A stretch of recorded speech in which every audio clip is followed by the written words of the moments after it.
Assalamu alaikum wa rahmatullahi wa barakatuh. وعليكم السلام ورحمة Please الله. recite Surah Al-Fatiha for tonight's sponsors, the Muharram as well. Bismillah.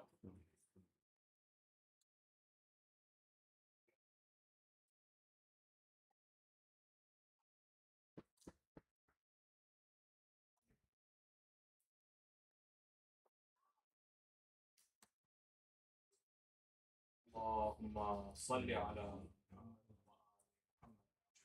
Brothers and sisters, Assalamu alaikum wa rahmatullahi wa barakatuh. وعليكم السلام. Welcome to our third night, our third program of English lectures, majalis by our dear guest scholar all the way from Mashhad, Sheikh Ehsan Ahmedi. Please recite aloud salawat for him.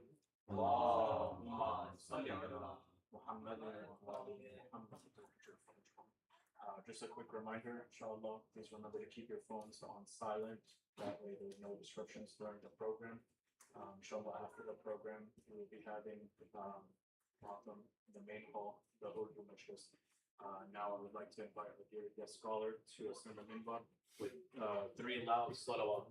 اللهم صل على محمد وآل محمد. اللهم صل على محمد وآل محمد. اللهم صل على محمد وآل محمد. Is the airflow okay? Yes, okay. We'll try to get one. They're not going to get warm? Sorry? The sisters are not going to get warm? No, They're going to get warm, just sure to have. in the back, and I adjusted the fans a little bit. Okay. Just make sure, like, you know, they want to get warm. Brother Bakr is right here. I'll inshallah coordinate once you Okay. start. Bismillah. Sounds good.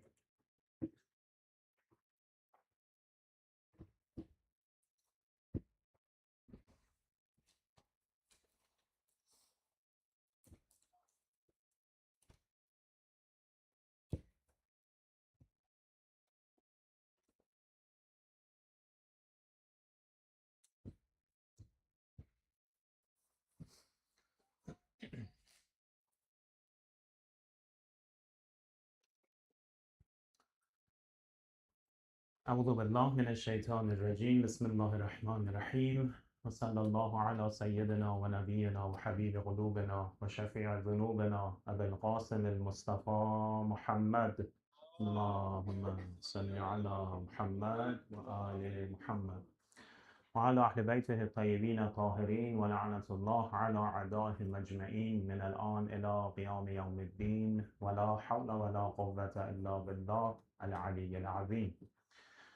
بسم الله الرحمن الرحيم. اللهم كل وليك الحجة بن الحسن صلواتك عليه وعلى آبائه في هذه الساعة وفي كل الساعة وليا وحافظا وقائدا وناصرا ودليلا وعينا حتى تسكنه أرضك طوعا وتمتعه فيها طويلا.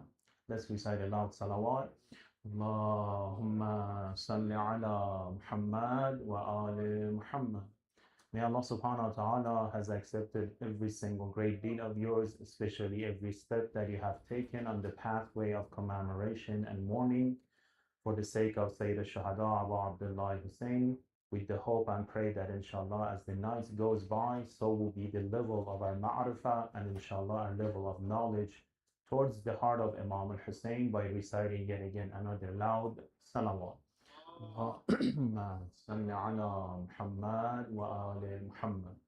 And inshallah we can remember all the marhumin and marhumat, the newly deceased ones, beloved ones, especially from the community, and all the mu'mineen and mu'minat from around the world, especially shuhada, the recent shuhada and the shaheed mandur, within your prayers by reciting another salawat followed by Surah Al-Fatiha. Allahumma salli ala Muhammad wa ali Muhammad. Bismillah ar-Rahman ar-Rahim.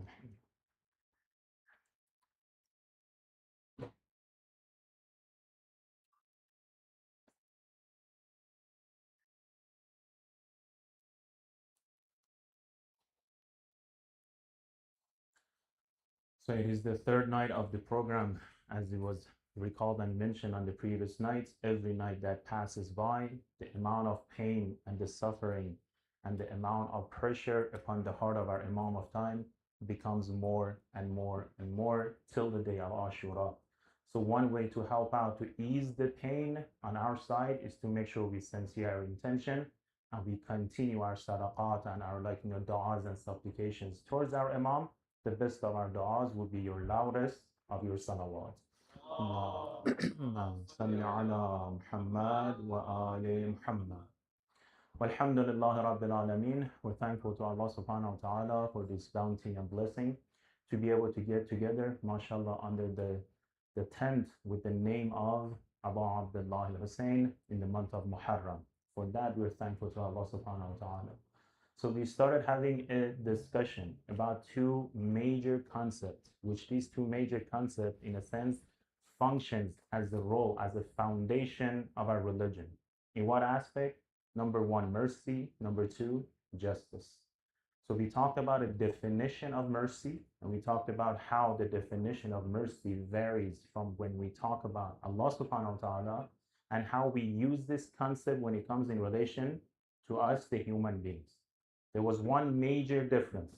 Inshallah, all of those were present last night, they remember. What was the difference? When it comes to Allah subhanahu wa ta'ala, we say the source of mercy is not like Allah feels pity or Allah wants to sympathize, or it's like Allah sees something and as a result of seeing something provides His mercy. No, it's opposite around. Meaning like every single deed of Allah subhanahu wa ta'ala, every single form of His creation, every single thing that me and you, we can lay eye and point at and say it's an object, it exists, it has a being, right? It comes through the mercy of Allah subhanahu wa ta'ala. Meaning the mercy of Allah subhanahu wa ta'ala is not only everlasting, but is as diverse as one's mind can possibly think of. A very simple way to try to consider is try to grasp the concept of infinity. Is it possible for us to understand infinity? Everlasting, unlimited? Those who say no, think again. There's actually a way. What's the way? To think about the highest number, the highest limitation, the highest boundary that is possible, and then go beyond it. Say not that one, more than that one. Very same concept we practice at the beginning of our salat. How do we start our salat? After the wudu and intention, what's the first rukn? It's takbiratul ihram, right? It's when we say Allahu Akbar. So what does this Allahu Akbar means? Is actually literally speaking the practical approach of what our theme of discussion is for tonight. Meaning trying to grasp, try to understand what unlimited, what eternal, what everlasting actually means, and adopt it to the concept of mercifulness of Allah subhanahu wa ta'ala. So that's in another term is what we actually say in every time we stand up for our namaz. We say Allahu Akbar, meaning Allah is greater and greater and greater and greater. Greater than what? Greater than everything that we see? No, go beyond that. Because what we see is only the physical realm. The physical realm in comparison to the intermediate world, or intermediate world in comparison to the realm of Qiyamah, the realm of resurrection. The realm of resurrection in comparison to the realm of Nasut. These are the higher realms after the Qiyamah. You take him by stage, by levels. We say Allahu Akbar, meaning Allah is greater than all of this. Which is why when you look at the ahadith, we have a very beautiful hadith that talks about this. It says Allahu Akbar means Allahu Akbar minan yusaf. Allah is greater than even being described. Meaning go beyond not only the names of the objects, but go beyond the qualities and the attributes that we're used to. Go even beyond that one. So it's that practical approach. How do I grasp this concept? Think of the maximum number you can possibly think and go beyond it. Say not that one, more so. More than that, right? Think of the maximum amount of limitation and then go beyond it. This breaking away from this physical limitation, it leads us to that infinite concept.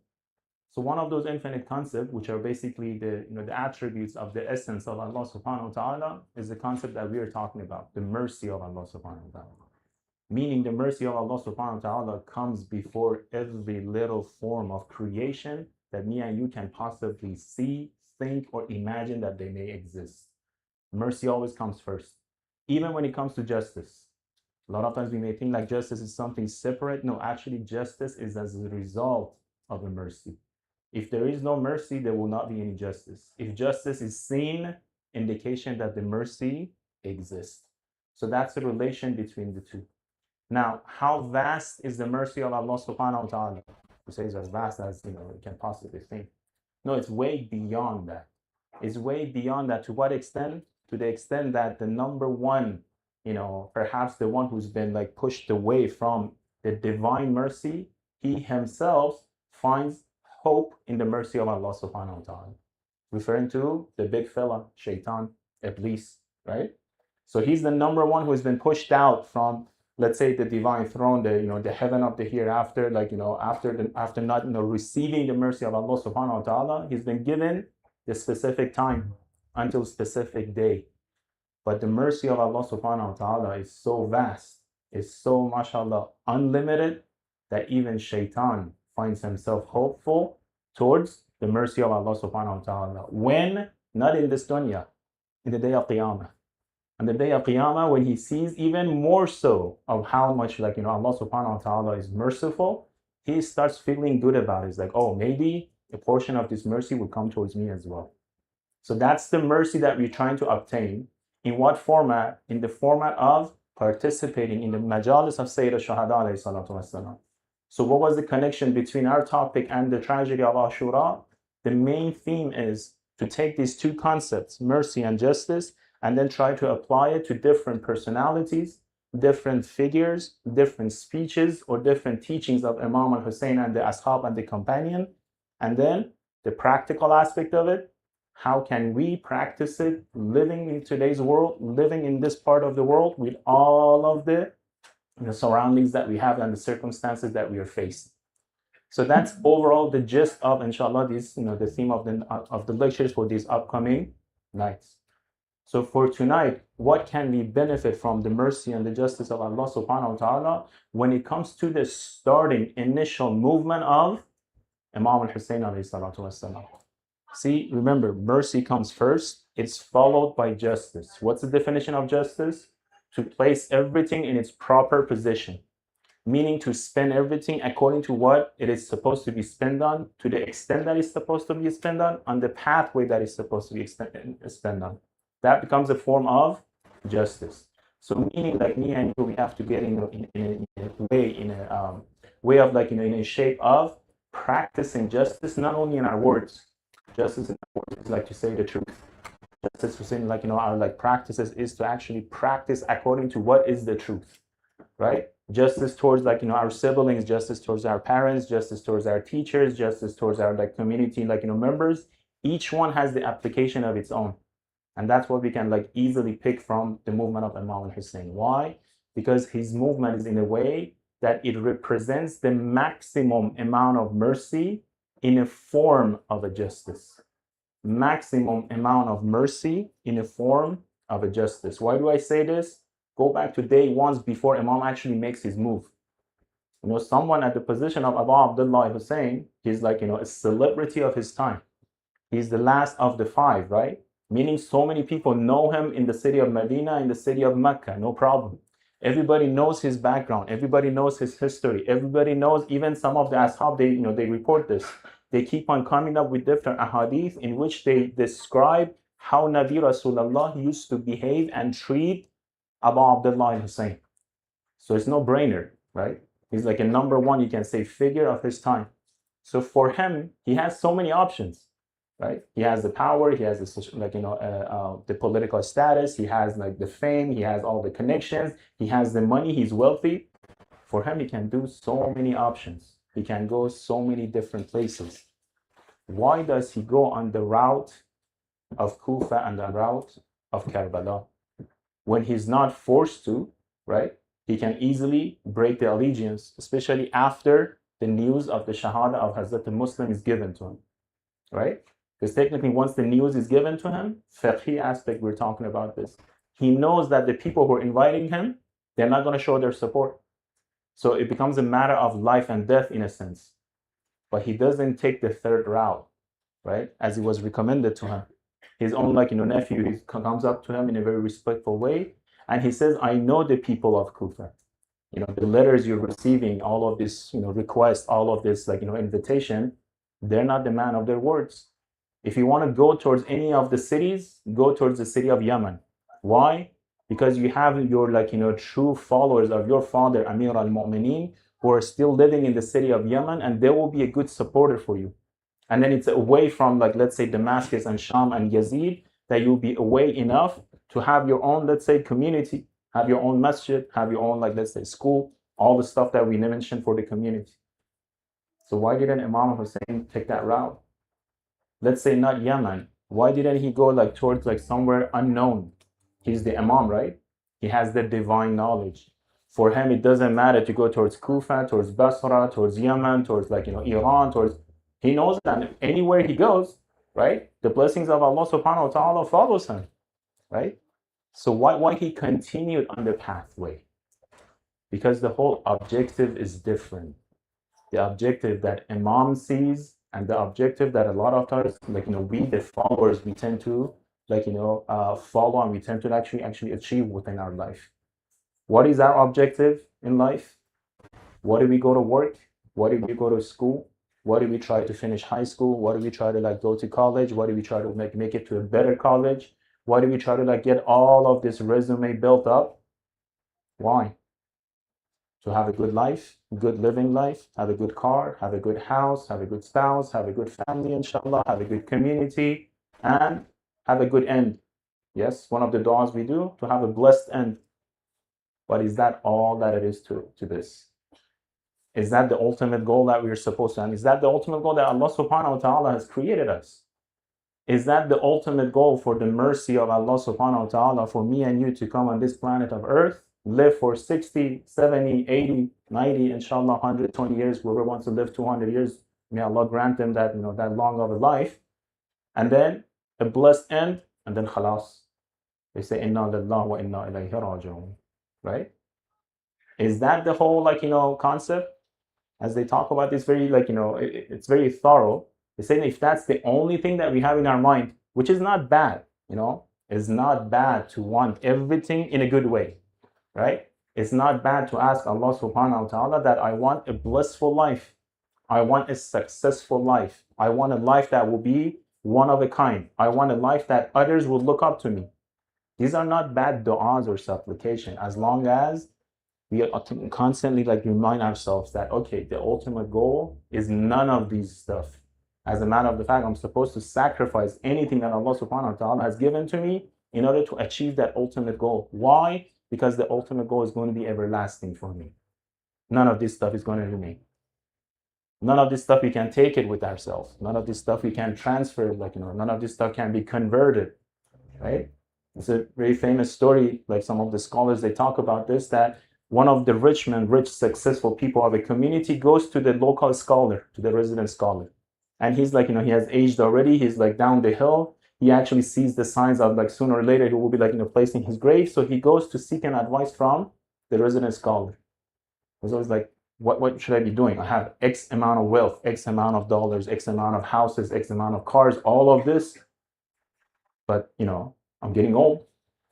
What can I do?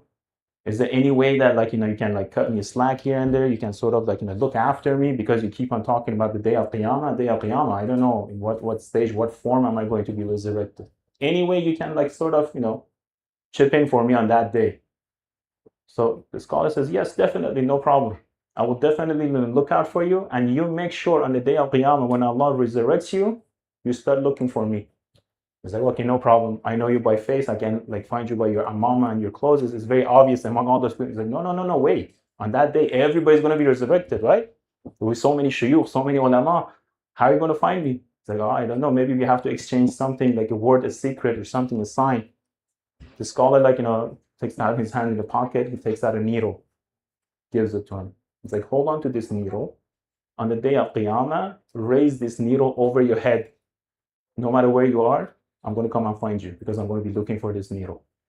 The guy gets super excited. It's like, wow, I finally got what I wanted. I'm going to make sure I raise the needle over my head on the day of Qiyamah. He's going to find me, and that's it. He's going to take me over the bridge, over the Sirat al-Mustaqim. No problem. End of the deal. He gets up to leave the house. Right about as, he's about to lay his foot outside of the house. What happens?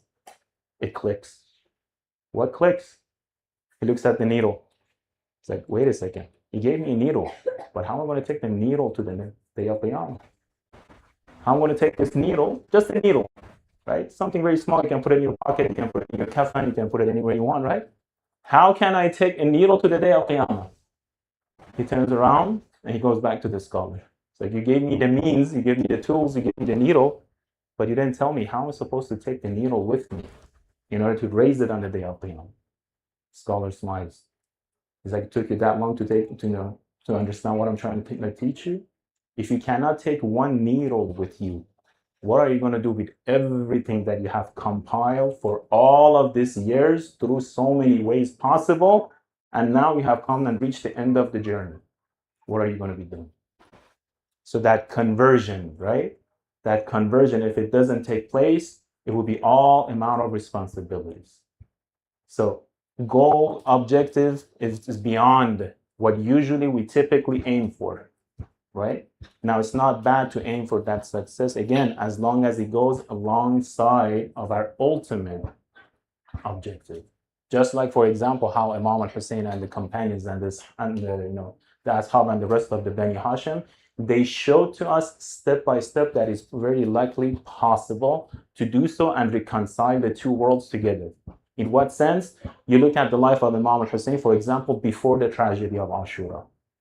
We see that this mercifulness that we talk about Allah subhanahu wa ta'ala to the vast as possible that you can imagine, we can see it within the life of our Imams.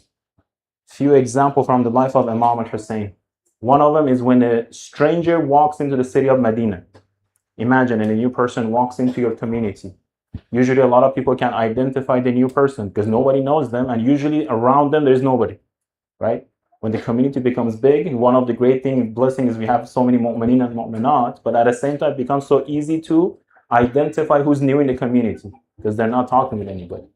Lesson 1, always be welcoming towards the newcomers. Put that aside. Lesson 2, a stranger walks into the city of Medina. He's asking around. He's basically asking to find out who is the most giving person in the city of Medina. Guess who do they send them? Or whose house do they locate for him? So you have to go to this house, and this alley is the house that belongs to the son of Amir al-Mu'minin, Hussein ibn Ali. He goes to the front door of Imam al-Hussein. He does knocks on the door. Imam al-Hussein is asking from the door, who is it? He says, I'm a beggar. I have come from long distance from out of the city with the hope that inshallah I can repay my debt. How much is your debt? 60,000 dirham or dinar, if I'm not mistaken. 60,000 golden coin. How much is each golden coin worth these days? I don't know. Imagine 60,000 golden coin. It's not like a change of a pocket, like, okay, give me $100, $200, $300, and that's it, I'll be good. No. He's like, literally speaking, asking for 60,000 golden coin right at the front, door, without any previous, introductory points. And no man comes up to you and asks you for your help. What do we do? I'm sorry, who are you? What's your name? Who do you know? Where did you come from? What's the problem? Can you tell me a problem? Can you repeat the problem, right? We ask so many questions. What does Imam al-Hussein do? He says, just wait a second. He calls on his servant. He says, collect whatever money we have in the house. Collect whatever money, whatever coin we have inside of the house. The servants, they collect whatever they have, they put it in the bag, they get handed to Imam al-Hussein. Imam al-Hussein, without opening the door, just slightly opens the door, and from the side of the door, he brings his hand outside with the bag full of coins. He hands it to the beggar without doing an eye contact with him, without seeing his face, without asking where is he from, without knowing about his background, without looking at his eyes, right? And guess how much is the amount? Like, literally speaking, close to 60K, 60, golden coins. The beggar, grabs the bag of coin. He's looking inside. He starts counting probably right there. Then he starts crying. Now, Imam al-Hussein, behind the door, he hears the cry of the beggar. He asks him, why are you crying? Is it because the amount of money that I gave you is not enough? If that's the case, I'm sorry. Why? Because this is the maximum we could provide. If we were in the position that truly belonged to us, we would have provided even more, referring to the topic of khalaf. Is that why you're crying? Was that not enough money for you? The bigger in the same, very same, way of crying says, no, no, no, this is not by Allah, this is by Allah subhanahu wa ta'ala. This is not the case. I'm crying because I've seen the most merciful hands handing me the needs that I have, that I've been traveling for these needs from city to city to city. Yet again, I wonder that how would these hands one day be buried under the ground? Be buried under the ground. One example, right? One example. Second example, it's when Imam al-Hussein goes to visit one of the great companions of Nabi Rasulullah as he's on his final days and is about to pass away. His name is Osama. You probably have heard of his of his military a group in which Nabi Rasulullah was setting up towards the end of his life for Muslims to go and join the camp of Osama. At that time, he was a young man. He was a young commander. At the time of Imam al-Hussein, he has become old. He's already on his sick bed and he's about to pass away from this world. So Imam al-Hussein actually goes to visit him one last time. He walks in, he's laying there on his sick bed and he's about to leave the world, the last maybe breath, the last hours. As he sees Imam al-Hussein, again, he starts shivering in his own. Shows the signs of his stress. Abu Abdullah Hussein asked him, Osama, I haven't seen you like this. What is it that is bothering you? Why are you so stressed? Why are you so worried? Usually towards the end of our life, what do we get worried about? Either our deeds or what we owe. So Osama turns around and says, Abu Abdullah, I'm worried about the amount that I owe to people. Imam Hussein says, how much do you owe? He says, close to 20,000 dinar that I owe to one specific person. And with my condition, with this sickness, literally impossible for me to repay him. On the spot, Imam Hussein says, your debt as if is mine. Don't worry about this. Immediately asks for a piece of pen and paper and writes this, that okay, from Imam Hussein ibn Ali, this amount of money is owed to such and such on behalf of Osama. He says this one, the report says, the face of Osama finds its peace finally. Right on the spot. It's not like, okay, let me do checks and balances. Let me do my tax report. Let me see how much I get returned. Let me see how much overtime I can work. Let me see what I can do. Let me see, I put up an application. Maybe I can do a donation. Right there on the spot. And these are, again, not small amount of monies. So is it like the Ahlul Bayt, they were just doing du'as, let's say special du'as and supplication, and Allah subhanahu wa ta'ala will grant them billions of coins? Is that the case? No. They were working just like me and you. They were working just like me and you. And a lot of times they were cut off from the public treasury portion that it belonged to them as being one of the citizens of their time. Even that one was being cut off from them, because obviously they had an issue with the current governments of their time, whether the Umayyads or the Abbasids. So the very first thing they would do, they would cut them off from the public treasury, from that Baytul Mal, because each person has a share. So even that was not given to them. So where all this stuff comes from, and the generosity that they have. Where does it go back to? It goes back to that attribute of mercy, right? Mercy of Allah subhanahu wa ta'ala, if it's unlimited, when it comes to his true representative, when it comes to his vicegerents on this world, it becomes also unlimited. That's why we cannot a lot of times compare our deeds to the deeds of the Imam, right? They're one of a kind, they're a role model. But we can go towards it, we can work on it, we can practice it little by little, step by step. And that's what Amir al-Mu'minin teaches us. He says, you cannot be like me, but help me. Help me through what? Help me through your actions and help me through your taqwa.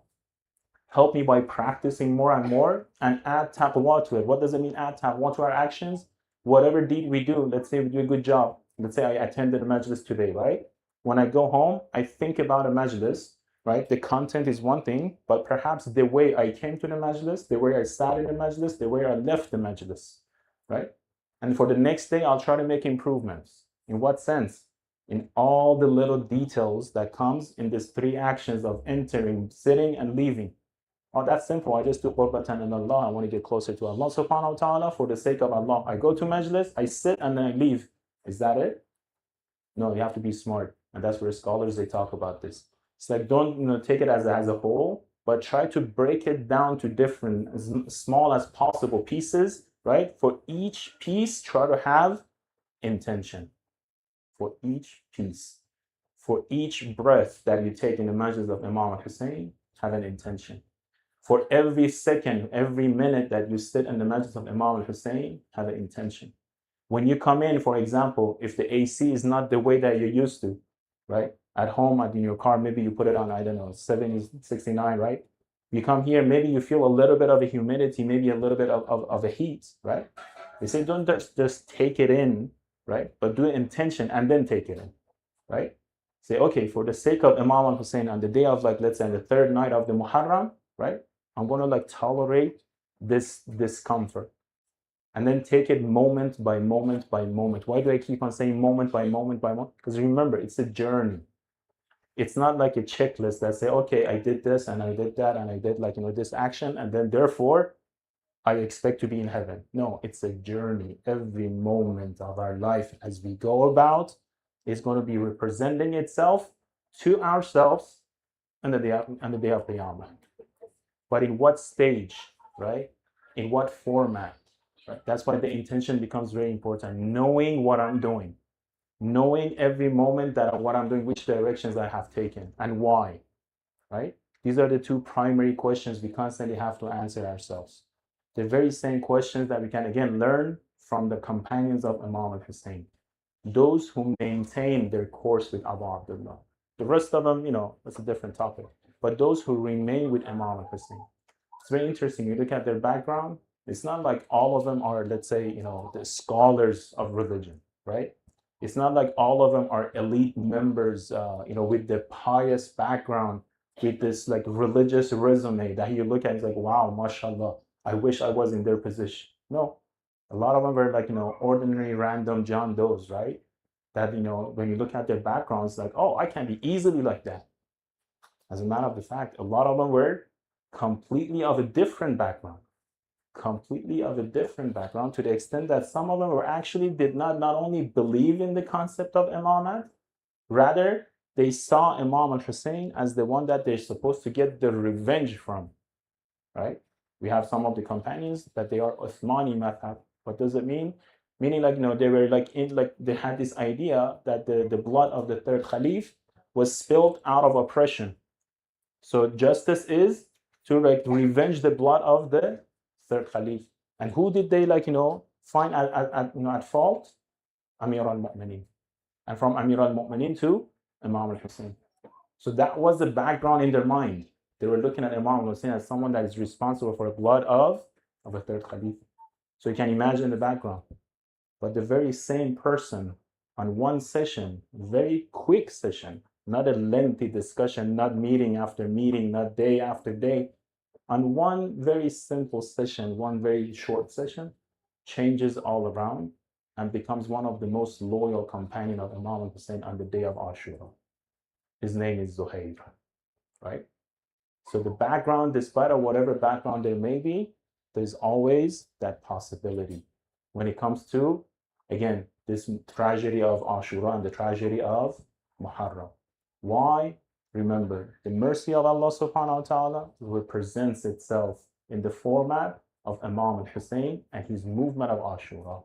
That's why he has so many examples for whoever sits down and contemplates on the tragedy of Ashura, whether men, women, young, old, like, schooler, non-schooler, professional, non-professional, even for the servants, it has example. It's that universal, drawback for all the humanity. It touches the hearts that it goes through. Now, on the third night, they usually talk about one famous event, and that is the event when the caravan of Imam al-Hussein is about to enter the land of Karbala. To give you a little bit of background history of this one, the first encounter that Imam al-Hussein has with the army of Hur is before entering the land of Karbala. In what sense? As the caravan of Imam al-Hussein is moving towards the city of Kufa, all of a sudden one of the companions who was ahead of the army starts reciting takbir. So saying Allahu Akbar, Allahu Akbar. So Imam al-Hussein and the rest of the Bani Hashim, they march up to him. It's like, what are you saying? As if like he's like, signaling something. He's saying, oh, Abu Abdullah, I'm seeing the palm trees from the far distance. As if we are reaching a place where it's close to water. We can shelter, we can sit down, we can rest for some time. Imam al-Hussein looks, he says, brother, those are not palm trees. Those are the tip of the spears of an army that is approaching towards us. Or, according to some report, along with 1,000 army military men approaching the Karam of Imam al-Hussein. So that's the first encounter. From there, now Hor becomes in Rizwan. He has one mission. He was given one mission. Not to let go of your eye over the army or the Karam of Imam al-Hussein. If they go to the right, you accompany them. If they go to the left, you accompany them. If they want to go backwards, go with them. If they want to come forward, go with them. Make sure they're not coming towards Kufa. Any directions they want to go, you have to be with them. Any direction. So from that moment till about the 3rd of Muharram, where they actually enter the land of Karbala, the army of Hor keeps on bothering the army of Imam in terms of like trying to control their movement. So on such a day, such as the 3rd of Muharram, some of the reports, they say 2nd of Muharram, the Karam of Imam al-Hussein enters a new land. And what's the sign of this new land? It's not like it has a border control and it has like, signs. They say as they entered the land of Karbala, all of a sudden the horse of Abu Abdullah Hussein stops from moving. One historical report says Imam asked for a second horse. They bring a second horse. Second horse doesn't move. Imam asked for a third one. The third one doesn't move. The fourth one, the fifth one, the sixth one, up to 7, they have reported that Imam changes, but the horse does not move. Imam asked the question, what is this land? There must be wisdom. There must be a message. What is this land that the horses do not move? They keep on asking for the name of the land. One person says it's called Qadiriyah. Imam says, does it have another name? Another person says it's called Nainawa. Imam says, does it have another name? Some says it's called the land by Shatul Farat, the land next to the Euphrates River. Imam asks, does it have any other name? They keep on asking around. They bring some of the elders from the tribes that they can find. One elder man says, yes, there is one older name that some of the elders they know about this land. It's called Karbala. The minute he says Karbala, Imam says, Inna lillah wa inna ilayhi raji'un. A'udhu billah min karbin wa bala. I seek refuge to Allah subhanahu wa ta'ala from grief and tribulation. This is the land that I was promised. This is the land that my father, Amir al-Mu'minin, when he was coming back from the Battle of Siffin, along with Ibn Abbas, as they went through the land of Karbala, Imam asked for them to slow down.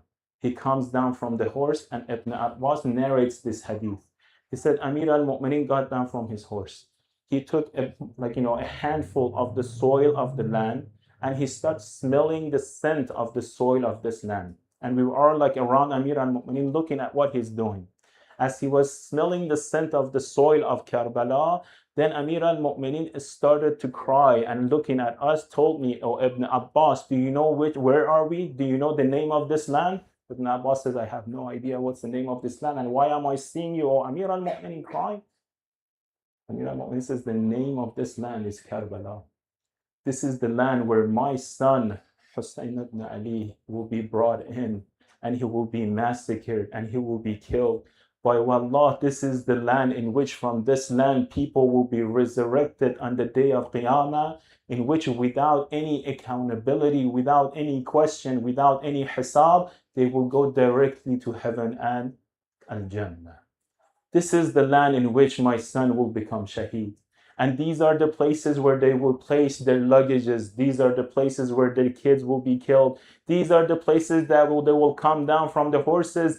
This is the land where Ushaq, the lovers of Allah subhanahu wa ta'ala, they will land and they will make a magnificent event for mankind to come and remember. Then Ibn Abbas says, by the cries of Amir al-Mu'minin, we started to cry. We couldn't stop crying. And Imam cried so much to the point as he was standing up, all of a sudden he falls down on the face as he faints out. Imam falls down on the lands of Karbala due to so much crying. And it takes moments and moments and moments until Amir al-Mu'minin, the Haydar Karrar, is able to stand up. Imagine those by a scent of the soil of Karbala. Was that the first time of the news? No.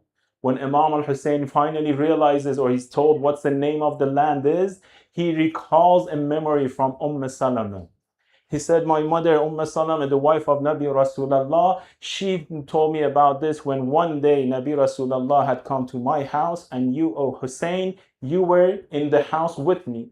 And because you were so young at the infant age, you were constantly crying and were asking for attention.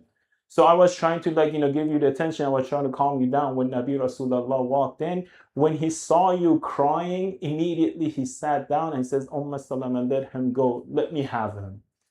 So you went up to Nabi Rasulullah. He embraced you. He hugged you. He had started playing with you. You were calm. Everybody was laughing.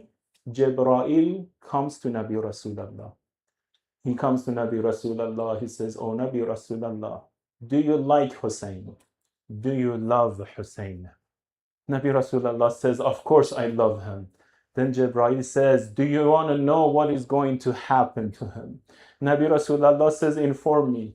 Jibreel says, come with me. Takes the hand of Nabi Rasulullah, goes to the land of Karbala, gives them a handful of the soil of the land of Karbala to the hand of Nabi Rasulullah, and shows him the tragedy of Ashura. When Nabi Rasulullah goes back to the city of Medina in front of Salama, Salama narrates that I could see that all of this dust and soil over the clothing of Nabi Rasulullah. His eyes all red due to so much cries and so much mournings, but he's holding something very tight within his palm. I asked him, oh Nabi Rasulullah, what happened? What did you see? He said, Jibreel took me to the land in which my grandson Hussein will become shaheed. He took me to this godal of Qatlegah. He took some of the soil from that godal and gave it to my hand. This is the soil that I have, O Salama. Hold on to this and hold on to this. Whenever you see this soil become as red as the blood, that is the day that my Hussein has become shaheed, far away from city of Medina, in the land known as Karbala. Salama says, I hold on to that soil. I placed it in a jar and kept on looking and looking at it, especially when Imam al-Hussein said his farewell, until one day I saw that the soil turned to a fresh blood inside of a jar. So I shout out, Inna lillah wa inna ilayhi raji'un. On the third night of Muharram is when the caravan enters the land of Karbala. The entire of Bani Hashim, all of the companions, with all of that joy and love that they have among themselves, they're about to land in the land which is known for grief and tribulation. How would they land? The companions, they come in, they empty out the ground, they make sure they portion everything, they set up the tents, all the tents are set up. It comes for the dismounting of the women and children. It is the respectful way to show utmost amount of respect when it comes to the women and children of Bani Hashim. So the Ashab, they move aside. They come the Muharram. They come the Bani Hashim youth. There comes Hazrat Qasim. There comes Hazrat Ali Akbar. There comes perhaps Imam al-Sajjad. There comes all of these youth from Bani Hashim, being led by Hazrat Abbas. They go towards one particular camel and ride. Whose camel is that? Is the camel that has the saddle and the kajava of Sayyidah Zainab Salamullah alayha al-Masa'ib. They say they circle around this camel, making sure no eyes of a non-mahram will fall down on the face of Sayyidah Zainab. As they lift up the curtain, she wants to ride down from a camel. Camel is pretty high. She needs a ladder. Who goes and stand there as a ladder? Hazrat Abbas, Qamar Bani Hashim, goes stand next to the camel, kneels down. So Sayyidah Zainab is able to place her foot over the knee of Hazrat Abbas and then come gently and mounts down to the land of Karbala. Look at the amount of dignity and respect that they provide for Sayyidah Zainab. As she places her foot on the land of Karbala, she all of a sudden turns around to Abu Abdullah, says, Hussein John, oh my Hussein, where are we? What is this land? as I mounted on this land, as if the entire grief and sorrow and pain of the world has entered my heart. What is this land? Do we have to stay here? Can't we go anywhere else? Can we just go back? Can we do something?